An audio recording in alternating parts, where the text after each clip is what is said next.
अधिकारी की भिन्नता से दोनों ही श्रेयस्कर है। जो अधिकारित्व है उसके लिए कर्म संन्यास, जिसमें अधिकारित्व प्राप्त नहीं है तो अधिकारित्व बनाना और फिर अधिकारित्व को मोक्ष कराना। भगवान ने यही प्रणाली अपनाई है कि जो अधिकारी है उसको तो ज्ञान का उपदेश दे दिया, संन्यासम कर्मणाम, और जो अधिकारित्व नहीं है उसको अधिकारित्व बनाया और उसको मोक्ष करा। ये भगवान की प्रणाली है। वो अधिकारित्व किससे बना रहे हैं? कर्म योग से। ये कर्म योग, उसको कर्मयोग से अंतःकरण शुद्ध होगा, वैराग्य होगा, उस तत्व की जिज्ञासा होगी और फिर उसको मोक्ष का उपदेश होगा। भगवान ने कहा अर्जुन को, तुमको कर्म दोनों श्रेयस्कर हैं परंतु कर्मयोग विशिष्ट है। कर्मयोग इसलिए विशिष्ट है कि तू कर्म त्याग करने की सामर्थ्य तुझमें है नहीं। ये बात छुपा करके कहा कि कर्म त्याग करने की सामर्थ्य, अगर ऐसा कहे तो बड़ा शिष्य रुष्ट हो सकता है कि गुरुजी हमको अधिकारित्व नहीं समझते, हमको तो बहुत छोटा समझते, इसलिए ना ये कहा कि कर्म योगो विशिष्यते। इस कर्म संन्यास से कर्म योग विशिष्ट है, तुझको यही करना चाहिए।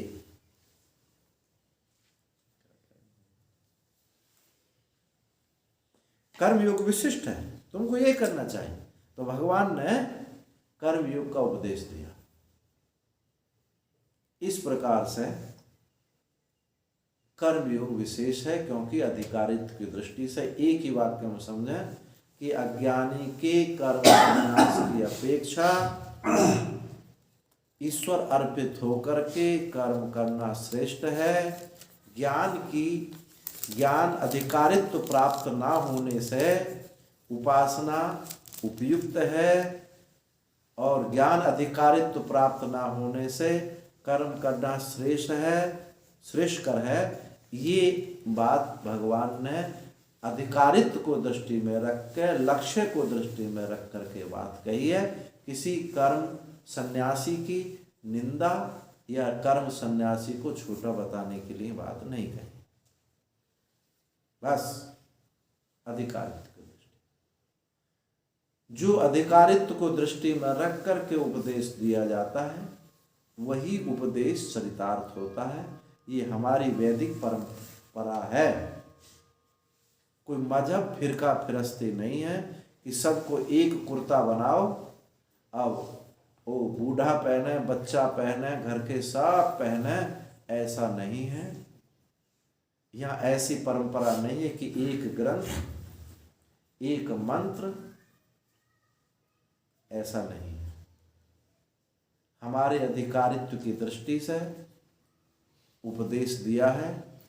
एक ही संत अपने शिष्यों को भिन्न भिन्न तरीका से उपदेश देते हैं। उड़िया बाबा जी महाराज ने हमारे महाराज जी को कहा कि तुम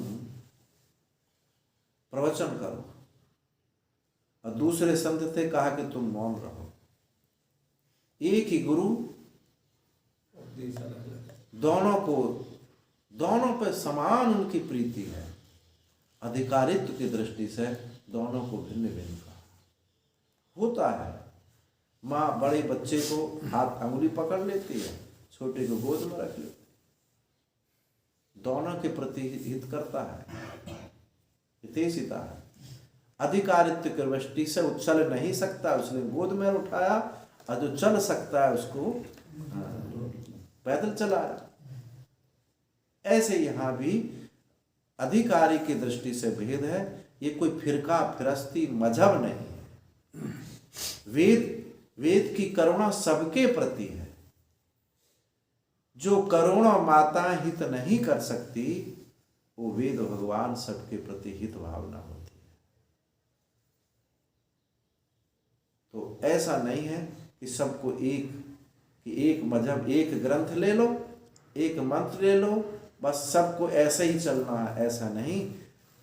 रुचि नाम वैचित्र्य, अपने अंतःकरण की रुचि की विचित्रता से साधन की विचित्रता है। किसी को राम उपदेश दिया जाता है, कृष्ण उपदेश दिया जाता है, शिव उपदेश दिया जाता है, पंचदेव उपासना इसी दृष्टि से है। और उसमें भी किसी को भगवान कृष्ण का बाल रूप अच्छा लगता है, किसी को जो है उपदेष्टा रूप अच्छा लगता है, किसी को राधा के साथ कृष्ण अच्छे लगते हैं। तो रुचि नाम वैचित्र, रुचि की विचित्रता से उनको वहाँ लगा करके वहाँ से ऊपर उनको उठाया जाता है।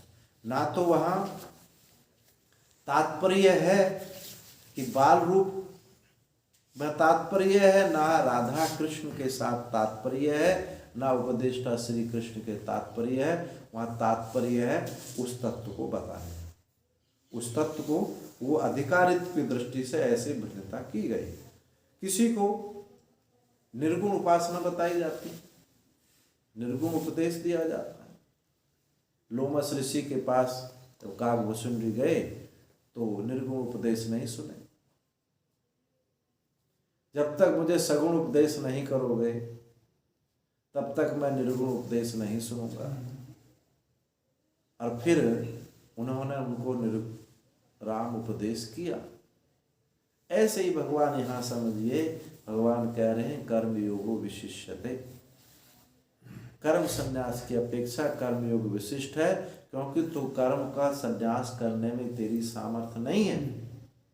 इसलिए कर्म कर, शास्त्र विहित होकर के कर्म कर, फल की आशा से रहित होकर के कर्म कर, समष्टि के लिए कर्म कर। समष्टि माने सबके लिए कर्म कर, ईश्वर के लिए, अनंत के लिए कर्म। तो ऐसे कर्म करने से ये कर्म तेरे को लिपायमान होंगे नहीं, और एक दिन मुख्य संन्यास में तेरा प्रवेश हो जाएगा। ये भगवान ने उद्देश्य रख करके इसलिए पहले कह दिया कि कर्मों का संन्यास और कर्मयोग दोनों ही मोक्षदायक है। चलो अब आगे कल करें। ओम पूर्णमदः पूर्णमिदं पूर्णात् पूर्णमुदच्यते